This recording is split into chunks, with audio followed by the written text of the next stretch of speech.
I'm not sure it's true that all of us want to be movie stars, but I do know that a lot of us get very excited when we're able to make presentations that effectively communicate our message. And there's at least a little bit of pride when we can hear somebody say, wow, or that was great.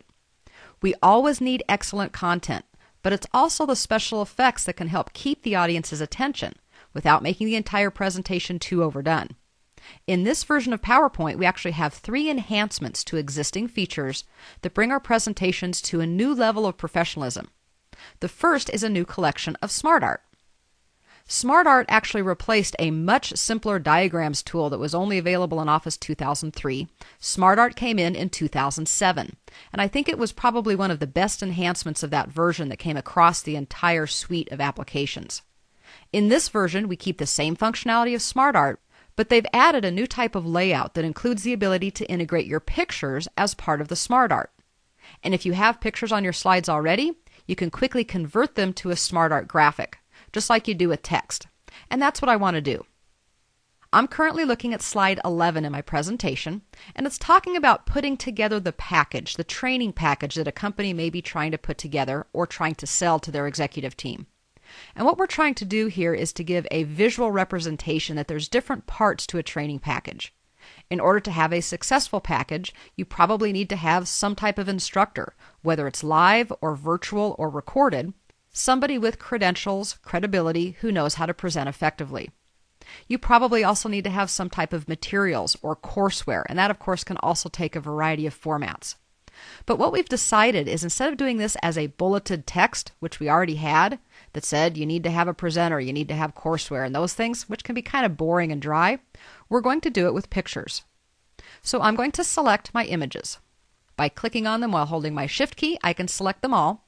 And then if I go to the Contextual tab for pictures under the Format, I can see that in addition to our regular picture styles, our border, and our effects, we now have a new button called Picture Layout. If I click on the drop down here, these are the different SmartArt diagrams that include or integrate our graphics. There are a variety of them here, and I certainly suggest that you go through and take a look at them. But what I'm going to do is select one that's fairly simple. Let's see, we have circular one with picture callout, or we have one that's called an accented picture. These look like they focus on a central image, which is what I want, with my certificate of achievement as kind of the focal point.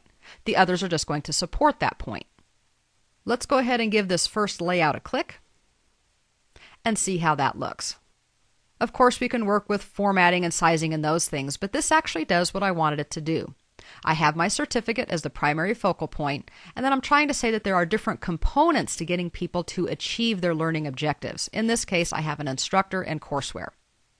So I'm going to do a couple of things to quickly work with the SmartArt. This part isn't new. This is the same old stuff that we've had. But I simply want to add some text.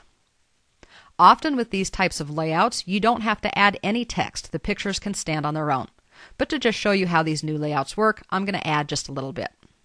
I'm not going to add anything to the certificate because I think it's pretty self-explanatory.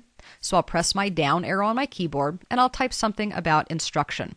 Maybe that you need an enthusiastic, qualified instructor.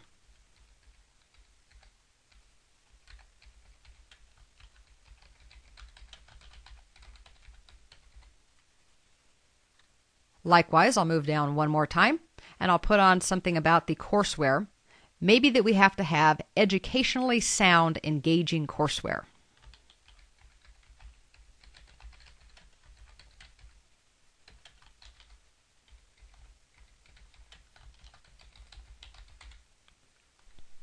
Now I know that both of those are a little bit long, maybe a little bit wordy, and I'd probably tighten that up a little bit because again, these are supposed to be pretty self-descriptive. They shouldn't have a lot of text supporting it.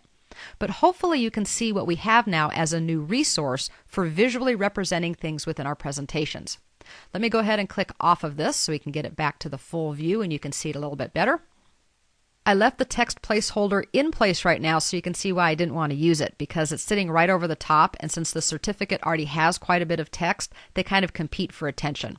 So I'd take that out. As I said, I'd probably tighten up the text a little bit and maybe even add a third picture, maybe something about hands-on lab exercises or something like that. But I think you can get the idea here, that we're able to take what used to be an awful lot of bulleted text And with the new layouts, we can actually use pictures to help tell our story, or to make our point, or to sell what we're trying to sell. The second thing PowerPoint 2010 has enhanced in this area are the animations and transitions. I had one already in place when we were working with the video slide, but now I want to work with some more and actually show you where they are and how to work with them.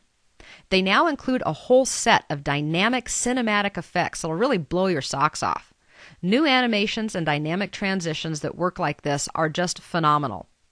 They really start to mimic what we've seen in television and movies for a long time, and now we can do it with just a couple of clicks right from the desktop. The balance in PowerPoint has always been and continues to be to have a good message, but also to ensure that you keep your audience's attention without going overboard. I know a lot of you have seen things that go overboard in PowerPoint, and we don't want to do that. So it is a balance. These new fluid transitions really build slides that include motion paths and rotations in real 3D mode, and that's simply going to be awesome and add that little bit of flash or that little bit of pop that we need without being too much. Let's go ahead and work with some transitions for this particular slide. What you may notice is that transitions actually are now on separate tabs from animations. So we'll make sure that we're on transitions, and then we can simply choose to work with the transition gallery. Notice that right now our ribbon tells us that there is no transition, and they've also expanded the definition where it says transition to this slide. People used to get really confused about whether the transition was coming into the slide or going out of the slide. Now it's a little bit clearer. So I'm going to expand this, and again, this is a place you're definitely going to want to come in and go through each of them so that you can see what they are. But I'm going to scroll all the way down to the bottom, because what we want to do is take a look at some of our categories here that are really new and exciting. Now I'm just going to pause over a couple of them, not all of them, and you can kind of see them in the background. Let's do something like orbit or window. How about rotate? Or if you want to get into some things that are really very elegant, let's do a couple of exciting ones. Let's go ahead and do glitter. Or how about a vortex? Let me go ahead and give vortex a click. Now you get to see it full screen. And I think you can't help but do anything but say, oh my gosh, that's something that even a few years ago in PowerPoint, we never could have imagined. For some of these, we will also be able to work with the effect options. Not all of them have, but in this case I can say from the left, from the top, from the right, things like that. And of course they all have the live preview that we're getting used to seeing with Office. So I'll go ahead and select from the right. And basically that's all I need to know. Actually, working with the transitions have not changed that much since 2007. It's just the transitions and animations that we have available that have become a little bit nicer. Speaking of transitions and animations, let me go ahead and move to slide 1 by pressing my home key. And I want to show you the last enhancement that they've made in this area with 2010.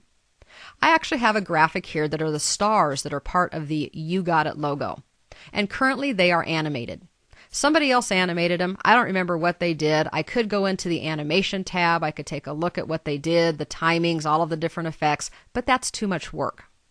In 2010, just like we've had for forever using the Format Painter, where it copies the formatting of something and applies it to something else, we now have the Animation Painter. So with that selected, let me go into the Animations tab. Near the right-hand side, or actually about 3/4 of the way over, you see a button for the Animation Painter, and I'll give that a click. You can see that I now have the loaded cursor, which is what I would expect. Now I need to move to the slide I want to apply the animation to. I'm thinking I want to animate some of the pictures at the end of the presentation. They're on slide 15. With my Animation Painter still loaded, I'm simply going to click on the first graphic. And without having to know all of the details of how the stars were animated, I've been able to exactly duplicate that and apply it to a new object. I know that a lot of people didn't really get too excited about the Format Painter when it first came out years ago, and actually a lot of people still don't even know it exists. But when we want to talk about time-saving tools and making sure that we're consistent within presentations, the Format Painter actually does what we can now do with the Animation Painter as well. So we have the tools to work with all different kinds of objects. And when we talk about the advances that we've made with both animations and transitions, being able to apply them initially and then being able to copy them and paste them very simply is simply going to make our work much easier and much more professional.